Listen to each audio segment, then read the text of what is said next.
Andrew, I think it does. I think it pushes back what that inflection point is. I'm a believer that we're going to get to a 3 to 5 year bull market here powered by AI. But investors need to get on the right side in terms of when we're going to see these rates start to go down. Expectations now, I think, are for June. And my sense is it's probably going to be later than that.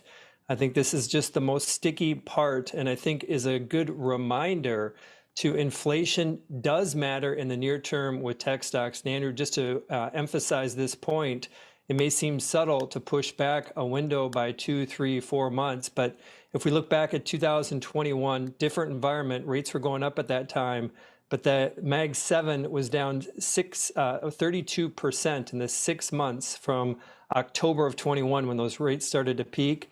And then if you look at the emerging tech within the Nasdaq, that was down 70%. And so rates do matter. I think investors are still off sides when it comes to when to expect some of these cuts. It does dampen some of my enthusiasm because, as I mentioned, I'm very bowled up about where this ultimately is going to go. But investors need to right size when these rate cuts are going to happen.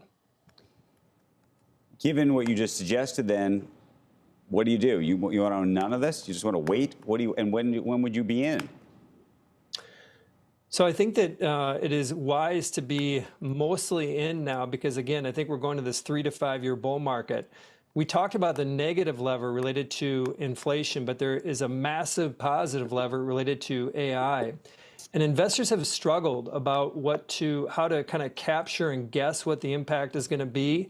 And my sense is that you need to put this on a spectrum of AI and its impact and other paradigm shifts. And I would put the PC at a 20, mobile 25, the internet 50, electricity at 100, a scale 1 to 100. Electricity is at 100. AI is 99. It would be 100 if it not for you need electricity to power AI.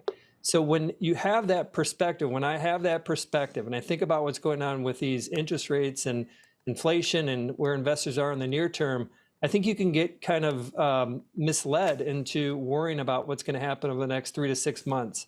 And ultimately, if this is as big of a paradigm shift as I think it is, even if it's half as big, I think we could see the Nasdaq move up considerably, 2x in the next 2 to 3 years. Okay, different question. We were talking earlier about the Instagram post and Facebook post that Zuck put out about the Meta Quest 3 versus Vision Pro. I said I think for right now I agree with him. I think it's I think for the use case they may be the winner, and for most people who can't really afford $3,500, it's a pretty great product at $500. What do you think? I think at this point it's a good product at 500. I don't think it's mainstream. They've sold, call it 8 million units before. The last 6 years leading up to Quest 3, they've probably done another 1 million units since that's come out.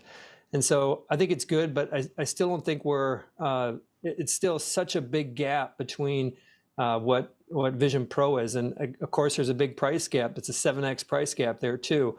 I would just sum it up that I don't think it's mainstream yet. I don't think Quest 3 is mainstream. It will be the alternative to Vision Pro. And I will put another stake in the ground here. Is that over the next 5 to 10 years, spatial computing, whether you call it spatial computing or the metaverse, is going to be something. Meta's got a lot of work to do to catch up to even get close to where Apple is. I think that they will help close that gap, and I think they will be the spatial computing metaverse device for 80% of the world, and Apple's going to own the 20%. Wow.